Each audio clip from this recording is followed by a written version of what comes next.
You're listening to The Money Hour with your host, Tina Mitchell, on Alternative Talk 1150 AM. Now, back to the show with local mortgage expert, Tina Mitchell. You are listening to The Money Hour at 1150 AM KKNW, the Saturday, October 22nd show. You can also listen to my show podcast, Facebook premiere. You can catch my show on my show YouTube channel. I bring into studio each week the best of the best experts in our local market on everything regarding your money. I'm here to help you in today's economy. And now in studio, Karen Hake of Keller Williams Mountain to sound the Rosie Rourke team hot topics in a shifting market. Right here on 1150 AM KKNW. Welcome to the show, Karen. Well, thank you very much. Happy to be here. Yeah, happy to have you. And my sister's name is Karen. Well, it's not the name to have these days. You know that. Why not? Well, you can be a Karen now. You can be a yes. So, Karen is a great name. Well, I like it too. Yeah. So a little bit about Karen has been an integral part of leading Rosie Rourke team, personally closing 55 transactions last year alone. Karen and her husband raised 3 kids in the Fairwood Community of Renton, where she continues to be deeply rooted in her local community, currently serving on the Kent School Foundation Board. Additionally, community service keeping her involved in the local schools, food bank, and community chapters. As a real estate broker, Karen feels incredibly privileged to help clients with one of the largest financial decisions that they will ever make. She's a trusted resource for all things home related and is confident that her expertise can help you with your home buying and selling journey as well. So Karen, as I get into your our conversation here, let's go ahead and start out with, what are your predictions with your crystal ball for real estate over the next year? Well, you used the term that I always say, which is, I don't have a crystal ball, but if I did, I'm feeling positive about kind of where we're headed. I know it's been a great year for many sellers, and now people are kind of feeling the heat, right? It feels the market has definitely taken a turn.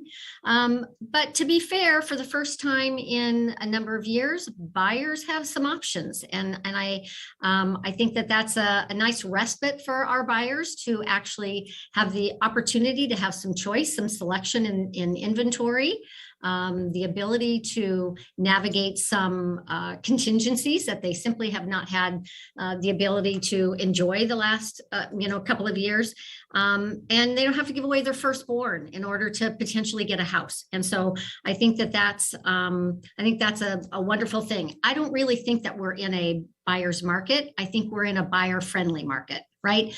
And I say that because although the interest rates are feeling a little scary for some folks out there, I laugh because my first mortgage was 13.75. Yeah. Right. And so 7% doesn't sound horrible, but it doesn't sound great compared to what we had 6-8 months ago. And so I recognize that it's a little bit scary, but again, if they can navigate really what you said, Tina, which is buy now, refinance later, if and when the interest rates drop, and I think that most of us firmly believe that they will come back down, it's a good time to be a buyer. On the flip side of that, it's not a bad time to be a seller either. We just had that wonderful window of opportunity for the sellers who got in January to end of April, but it was just a snapshot of time. And I think we as a team, we evaluate the stats pretty routinely. And in our market, in our farm, we're finding that we year over year, last year to this year, we've still seen a slight increase in the pricing. So we think sellers should feel good about that. Yeah, absolutely. And the saying, you can date the rate and marry your home. Now is the opportunity. Get out there and take advantage of the opportunity, because when the market shifts, it's going to get back into that nightmare. Yep. Clients making 11, 14 offers, not getting to be the one chosen one. That's a lot of emotional stress. And then going in and paying maybe hundreds of $1,000s over list price just to have a shot at them looking at your offer. So now's an opportunity. And again, going back to, I don't know why we wouldn't want to take the advice that Warren Buffett gives, buy in a down market. So here's your opportunity. Yeah. So what is the biggest challenge currently facing the real estate industry, do you see, Karen?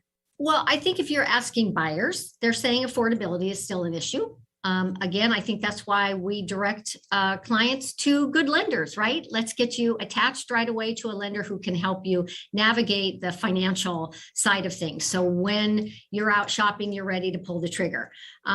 Inflation is an obvious issue at this moment with the rising interest rates that inflation on the rise, interest rates are, matching it. And that's just been challenging. It ultimately has led us to see, I think, less buyers in the market and more sellers in the market, hoping that they can snag the few buyers that are out there. So I think interest rates potentially, fingers crossed, you're the expert on that. We're hoping that we start to see a little respite there. But I think the other issue is just education of our clients. Buyers need to understand that buying now is a good thing. The inventory for the first time works in their favor. And if we can wrap our arms around our buyers and sort of pull them through this process, I think they'll be better on the other side. And I just think it's up to us as agents to educate them. Yeah, definitely. And if we follow historical trends, rates will go down in the next 12 to 24 months. Every economist is saying that every time we've had a recession, that's exactly what we've seen. Financial meltdown was an exception to the rule, but we did have low rates because of all the money that was being put into the market. And yeah, you can do, now that you have negotiation, which Karen has already mentioned here today, you've got some room for that. You can have the seller pay for a 2-1 buy down to get your interest rate 2% lower the first year, 1% lower the second year, and then the life of the loan at the current interest rate. But I'm also showing my clients life of the loan buy down, even though that most likely we are going to be in a refinance. If you can get the seller to pay a life of a time buy down, where you can get your interest rates into low 6%, that can really make a huge impact in that payment as well. You are right. Karen, yeah, thank you. Why is it so important for buyers to align themselves with an experienced agent like yourself in a shifting market? I think when buyers work with experienced agents, they have the luxury of knowing that their agents have experienced change, shifts, increased interest rates. Aligning themselves with somebody who understands those challenges gives them, I think, better odds of, getting to the end game, which is getting a house, purchasing a house. Experienced agents really just understand how to get that buyer from point A to point B. And ultimately, we know the tricks of the trade. We know how to navigate the contingencies that we now have the opportunity to encourage our buyers to make. We can navigate low appraisals. We know how to deal with inspections. I think when we happen to have a team approach, so there's a team of us, and I love that for me. And I understand there are lots of great individual agents out there, but the team approach for us allows a greater depth of experience and history to bring to the table. So I just think that experience really matters. And in changing markets where things feel topsy-turvy, it's especially important. Absolutely. It's critically important to work with an established agent for all of the things that you mentioned. You want to make sure that you're getting the best deal that you can. And I think a lot of times buyers and sellers don't realize that the work that they don't see is everything that's happening once under contract, everything that has to be navigated through the process to make it a successful one. You need an agent that has a high level of expertise, and not just a high level, but like yourself and Jen and Kale that I first interviewed, is you are doing top producing volume in this market right now today.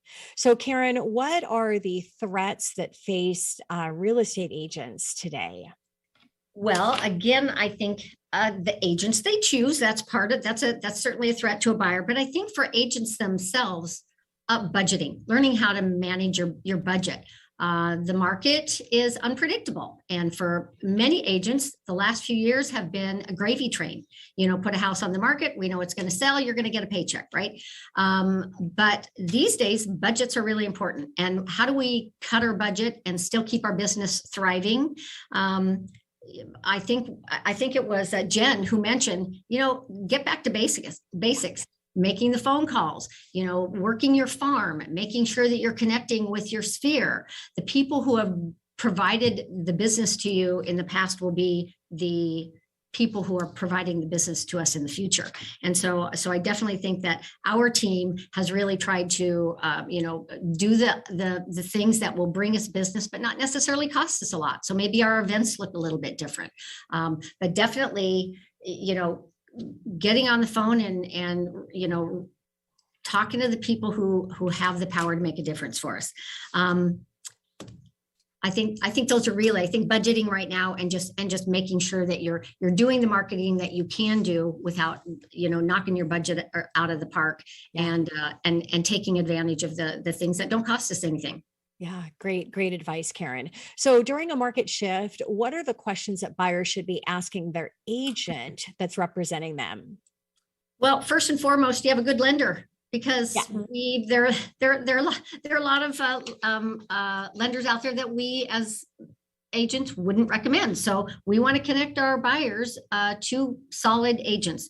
We all know that without that pre-approval in place, there is no offer to be made. And until a buyer understands what they can actually afford, it doesn't make sense to be out in the market shopping. Another question I think is important is, we talked about this before, but experience matters. And that doesn't mean the number of years in the industry. It really means the number of transactions that an agent is completing, right? So ask about their experience in terms of the volume that they're doing, because that's how we as agents learn to, understand how to navigate the problems, is by living it. And I think it's important that buyers align themselves with agents who can navigate the problems. A buyer should want to know that an agent has their back, that they're in their camp, that they're available, that they're going to drop things for them. Because in our industry, as much as we want to create some balance, let's face it, our clients they can be in a state of panic, and they want to know that you're there to wrap a warm blanket around them and drag them through this buying process. And so those are just a few of the things that I think are important for buyers to touch base with as they shop for an agent.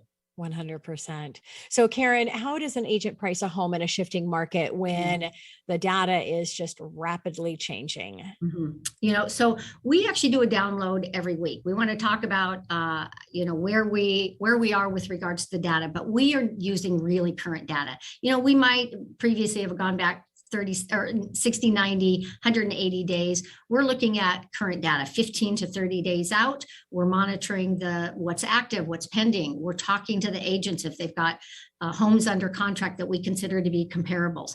It's hard to price right now and know that we're going to get that home priced correctly and on the market and sold.